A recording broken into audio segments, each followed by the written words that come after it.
pemerintah juga memfasilitasi, tidak melarang. Buktinya mereka bisa berorasi dari sejak ba'da zuhur. Tapi pemerintah juga memberikan batasan bahwa sore sudah maghrib waktunya sholat. Artinya pemerintah membatasi itu supaya apa? Kita bisa kembali ke kediaman dengan sholat yang khusyuk, sholat yang baik. Yang kedua, tentu kita tahu bahwa saatnya pula istirahat, di mana kita juga perlu istirahat, ya kan? Tentu para petugas kita dalam mengamankan semua itu kan perlu istirahat juga. Semuanya yang lewat, yang sekarang mungkin masih ada di kantor-kantor, mereka kepingin kembali ke rumah masing-masing melalui jalur-jalur yang sekarang masih tertutup karena tentu saudara-saudara kita yang menyampaikan aspirasi belum selesai pada waktu sudah habis. Kiai, secara fikih, secara agama, peraturan pemerintah yang disepakati oleh DPR juga bahwa unjuk rasa itu kan ada batasan waktu. Bagaimana itu pandangan agama, Yai? Ya, artinya sami'na wa ata'na terhadap aturan ini kan merupakan ibadah.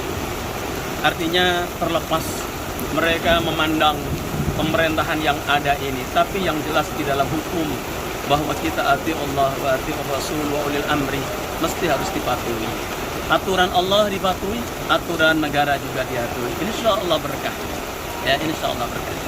Baik, terima kasih. Assalamualaikum warahmatullahi wabarakatuh. Assalamualaikum warahmatullahi wabarakatuh. Assalamualaikum Kiai. Waalaikumsalam. Ya Kiai, melihat situasi hari ini kan para pendemo aksi 411 masih ada di lokasi, sedangkan hujan sudah turun dan mereka melaksanakan sholat tetap di jalanan yang kondisinya hujan. Itu menurut pandangan dan hukum menurut Kiai bagaimana Kiai tanggapannya? Ya, melihat situasi sholat. Bismillah, alhamdulillah, salatu wassalamu ala rasulillah, amma ba'd. Tentu kita semuanya tahu bahwa sholat itu ada syarat rukunnya. Yang pertama tentu syarat rukunnya harus dalam keadaan suci, artinya harus punya wudhu. Yang kedua, tempatnya juga harus suci. Yang ketiga, pakaiannya juga harus suci. Jadi kalau persyaratan ini tidak terpenuhi, berarti sholatnya ya tentu tidak sah. Nah, kemudian ada sholat zaman Rasulullah itu namanya sholat khauf. Itu beda. Kalau pada saat itu sholat khauf ini kan yang dihadapi betul-betul musuh.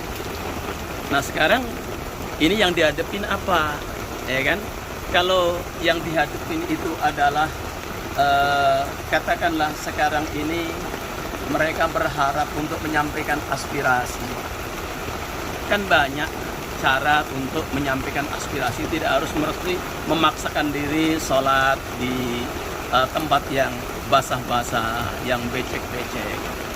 Jadi pakaian juga, kan kita sholat kan bagaimana bisa khusyuk, ya kan kalau pakaian basah. Sementara ini tidak darurat, ya kan. Kalau memang mereka sudah tahu ini waktu maghrib, ya tentu pergilah ke masjid yang aman, yang nyaman, yang khusyuk salatnya, ya kan, sambil berdoa mohon kepada Allah apa yang menjadi harapannya ini dikabulkan oleh Allah. Mereka kan kita tahu bahwa harapannya banyak, ya, artinya mereka mengharapkan berbagai macam keadilan, kesejahteraan. Semuanya itu kan artinya kita sudah tahu negeri ini adalah negeri yang sudah punya aturan, ya, punya undang-undang dasar, punya agama juga begitu.